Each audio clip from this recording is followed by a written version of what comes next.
off the Cedar River. The Hippodrome was built 106 years ago, and what better way to start Season 2 of the Arena League than a rematch of the championship game. Welcome in. I'm Riley Underwood alongside the Hall of Famer, the Heisman Trophy winner, Tim Brown. Don't worry, we will be keeping it clean the rest of the broadcast. You don't have to be worried about that. Clean also is what type of football Hot Springs has been playing so far. I mean, I was on my phone earlier. I looked up efficiency.com.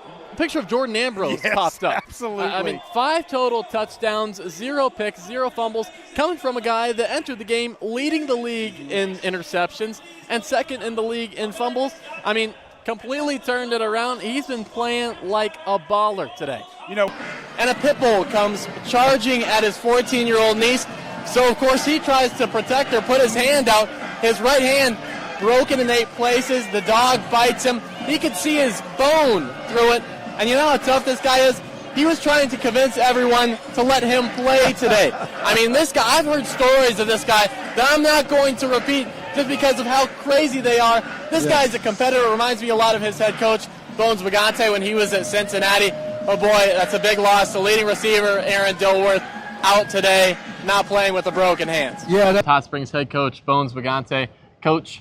What's up, man? You have never lost to a team the second time you've played them in the season. What's made you so successful the second time around after seeing that first game film? I mean, just learning from my mistakes. After Brandon Mackey's 3rd rushing touchdown of the day, Duluth head coach Tony O'Neill came over to the Ozarks bench and said, yeah, that guy's good. I'm not going to lie to you. 3 months ago, he didn't know the league existed. He was sitting in his biomechanics class at Kentucky Wesleyan when his agent called him. Now, Mackey's a sports management major, so he was happy to step out and take the phone call. His agent said, a team from Springfield, Missouri wants you on their team. The catch, it's indoors. That wasn't in Mackey's plans. Now, he had tried out for the BC Lions of the Canadian Football League. He never got a call back. Being listed at a generous 5'7" didn't help his case. But so far, Mackey has proved himself as a rookie in the Arena League. He has over 600 rushing yards so far. The next closest running back, Jeff Mack from Iowa, he has 191. And you faced some adversity along the way. I mean, parts of last year, you lost your starting job. Coming into this year, it was in question. From that moment to now being named the MVP of the championship game, 2 rings, how's that feel? I mean, it feels amazing. It kind of feels like this is my league, but, I won't go on all of that stuff like that, Freeman sends his receivers in motion. Freeman fires, and he has Mo Strong. That's Mo Strong's 3rd touchdown of the day. How do you like me now? And he hands it off to his old ball coach, Tony O'Neill. O'Neill say, hey, come on now, you're not going to do me like that. Strong saying, yes, sir, I will, because I scored on you for the 3rd time of the day. He had 1 score on the ground, 4 touchdowns. Well, he also had an interception. Yeah. But his interception was on defense. It was on defense, yeah. He called an interception. And one thing we did notice after that touchdown by Brandon Mackey, someone came up to you, gave you a rookie card. That was Kendrick Payne, number 3, the wide receiver for Ozarks. Did you give him the signature? I haven't given it to him yet, but I'm going to give it to him. But he pulled it out of his socks, the pin and the card. I mean. And the thing you don't see in that highlight tape is they got denied at the goal line 3 times before that. It was 1st and goal at the 1. Yeah, stop. 2nd and goal. Stop. 3rd and goal. Stop. 4th and goal. You had about 5 seconds left. You have to score or you're out of the playoffs if you're the wise guys. You win and you get home field advantage. That's exactly what they did. Head coach Bones Bagante drew up a gamer and it worked to perfection. Roderick Chapman on the end around to Troy Evans. So did you brush up on your Spanish at all while you were in Mexico? Oh, man. Poquito. Hold on. Yo estoy aprender español. There you go. He's learning a little Spanish. I like that. Congratulations, James. Congrats on the win. Good luck in the future. Duluth up by 6. The Harbor Monsters in blue. The Axemen in white. Johnson, the quarterback, 2 towels on his waist. Long flowing hair coming out of his helmet. Takes a snap, pitches it over to James Harden. who makes a couple people miss. He's still on his feet. James Harden into the end zone, and that's Harden's third score of the day. A bright spot on defense is the DB, Cinquay Grant. He has an interception, and I wrote on my paper here, you see it, Tim, just a lock. I was standing right beside the Iowa bench. I heard their coaches saying, do not worry about the referees. I don't want to hear any more complaining because you just got to control what you can control. And we know this. Yep. Victor Mann is a calm guy. He's not going to show much emotion on the sidelines, but you know he's scheming. We've seen it time and time again with this Woo team. They start off kind of slow, and in that third quarter, whoa, where was all this energy that we saw all game? So I will not say that this game is over by a long shot. Victor Mann has something cooking. I know you weren't that hungry. You had me finish your chicken tenders. Iowa, they came out hungry. They come into halftime with a 3-score lead. And that's a curious point you bring up. The rushing game needs to improve for Duluth. Well, they don't have any active running backs on their roster because they've scratched Darius Morrison from their roster. They've scratched James Harden from the roster. Neither of them are going to play today. So who do they lean on? Maybe Jamal Couch in those short yardage situations, but I really wouldn't expect them to run too much throughout the rest of the field. When you ask a player what their pregame hype-up song is, you don't usually get the answers Mozart and Beethoven. So when Duluth came out and warmed up, it was G Herbo, Meek Mill, all the bangers. But as soon as Ozarks came onto the field, the in-house DJ here at the deck, Jesse Jays, he switched it up to violin and piano remixes of soft pop songs. Now, why did Jesse do this? No, it wasn't just to be a jerk. The players came up to him before the game and said, this is exactly what they did to us 3 weeks ago in Springfield. So when you're in a rivalry game with the #1 seed on the line, all bets are off. Congratulations, Javante. Big time in the win. Best quarterback in the league, you hear me? This man right here, best quarterback in the league. All right, you heard it. You heard it from #1. You heard it from Hassan Brockman, the best quarterback in the league. Javante Johnson, the Arena Mania 2 MVP. Congratulations, the Golden Ball Trophy. And most importantly, your second ring in a row. Congratulations, Javante. And especially on that Ozarks Lunkers side, they have the leading rusher. They have the leading touchdown getter. They have the leading all-purpose yards man. That's Brandon Mackey, number 10, the running back. He has 532 total yards, 16 touchdowns. He's played 4 games. That's 4 touchdowns per game, and he's just a rookie coming out of Division II, Kentucky Wesleyan. He's proved himself in the Arena League real early on. Big-time plays from Quintavious Workman as well. A pick 6 to go along with his receiving touchdown from the wide receiver. And you can't forget about Jamal Couch. He does it every game now, running the ball well, receiving the ball well. 4 total touchdowns from the big wide receiver. Dan the Threat Williams, an underrated piece of this championship roster. Another touchdown for him. And we talked about the defense, how good they've been all season, forcing turnovers. In the semifinal matchup, it was Trey Wortham. He had 2 defensive touchdowns last week versus Ozarks. Today, a big-time player was Dante Mason. 2 interceptions from number 2. Big-time stuff. Also, the defensive line bolstered mid-season by Shai Hill. So the real wise guy in this game might be the head coach, Bones Dante, making all those play calls. But let's zoom out a little bit. These are 2 new teams to the Arena League this year. Both of their first game, obviously a success for Hot Springs.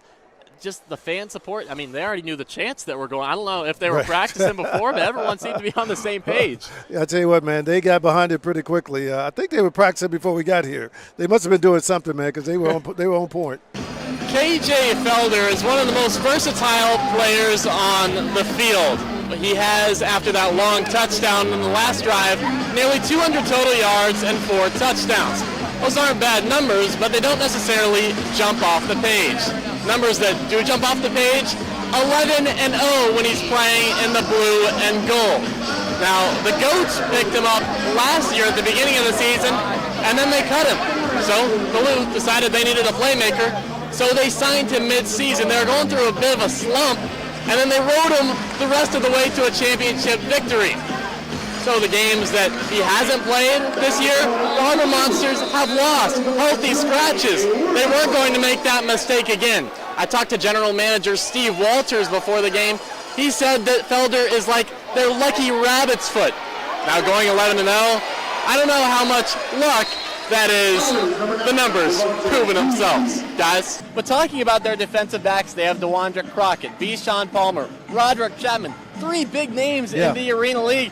And specifically in Week 3 when the Wise Guys came in here and won 43-31. Duluth, if you remember, had a chance. They were on the 1-2 yard line. All they had to do was punch it in. They basically had the victory. Hassan Brockman throws a pick 6 to Bichon Palmer. It's those defensive touchdowns that really change the game, and those defensive backs, it starts with them. Head coach Tony O'Neill is coming off his 2-game suspension, and a man of few words in the interview. He told me afterwards he'll let the scoreboard do the talking today. Michael Johnson was the interim head coach when O'Neill was suspended for inappropriate comments made on Facebook. Johnson went 1-1 in his time stepping up as the head man. Tay Brooks on the other side for Eau Claire. I mean, boy, when you watch him, you'll see him today. He gets fired up on that sidelines. He had some high praise for his running back, Joel Shaw, who's really stepped up these past few games. Joel Shaw has been having a lot of success, especially out of the Wildcat formation. I mean, how do you draw that up in the blocking, everything that just works to perfection and a lot of times ends up in scores? What's that on your shirt? Oh, yeah, that's a snag. One-handed grab by Aaron Dilworth. Take the helmet off and celebrate. We got Rip behind us, the Harbor Monster. Talk about the support you get from the mascots, the fans, everyone in the community here in Duluth. I think this might be, you saw how packed it was tonight? I'm pretty sure it was sold out. Yeah. I think it's just the best play to play. Obviously, Riley Underwood here with the Hall of Famer, Mr. Commissioner, they call him, Tim Brown. And I think what they call Mr. Comeback is Hassan Brockman, the quarterback that came in the second half for Duluth. 6 total touchdowns, 5 through the air, 1 on the ground. That totally changed the game. He was a name we highlighted in the pregame show. We expected him to get some carries. And in an Arena League that really values the passing game, he's got a few rushing attempts, and it really paid off early on, just getting those chunk yardage plays. Look. 9 total scores. That's right, 9 scores, 1 short of double digits, 6 through the air and 3 on the ground. They just could not stop that man, Jordan Ambrose, tonight. No, look, he was a beast out there. I mean, the rematch this time in Hot Springs, but from here in Missouri, from the St. Joseph Civic Arena. Final score, 57-13. Goats take the victory over the Wise Guys by a whopping 44 points. The fans were loving it. Angelo Trujillo was loving it. 8 passing touchdowns for the QB wearing number 2 in blue. One thing to note, Vince Hobbs not expected to play tonight. That could be a big loss as well. On the other side for the Woo, they also have a mobile quarterback of their own, Carlos Rogers. He's second in the league in passing touchdowns, sitting right behind Angelo Trujillo, but he can run it if you give him space. Go ahead, Riley. Yeah, pretty scary stuff, guys. Lakevius Daniel, the team leader in tackles and interceptions, the ones that flipped over the wall with Dan Williams. He was down. He started on his side, and then they flipped him over to his back. It was about 15 to 20 minutes before any authorities, police, or ambulance got there as a touchdown by Duluth and Marcus Sessoms. But Daniel, they took his shoes off, his socks off. He was moving his legs in clear pain. Once the paramedics got there, they took off his face mask and then were eventually able to get him up onto the stretcher after about 30 minutes had passed since he initially went down. So a real long time just laying there on the ground. The general manager for the Lunkers, Stacy Wells, went along with him in the ambulance, the closest hospital just over a mile away. Yep.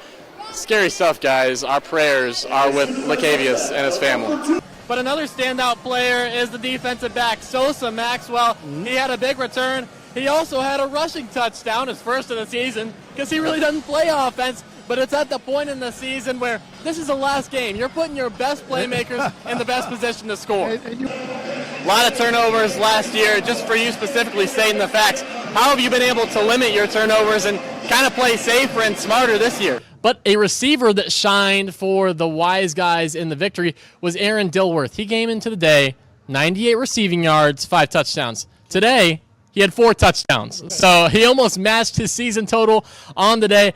He was running streak routes. He was running slants, fades. It didn't matter. They weren't stopping him. It was the Jordan Ambrose to Aaron Dilworth connection all day today. Well, he told me he's going to show up for me tonight, so maybe I was a little inspiration for him. But look, man, this kid plays the game hard. He, like I said earlier, he doesn't want to catch the ball right here. He wants the ball all over his head. One reason they're so successful, they have a big wide receiving core. They have Jamal Couch, Dan Williams. Those two combined for 29 total touchdowns on the year.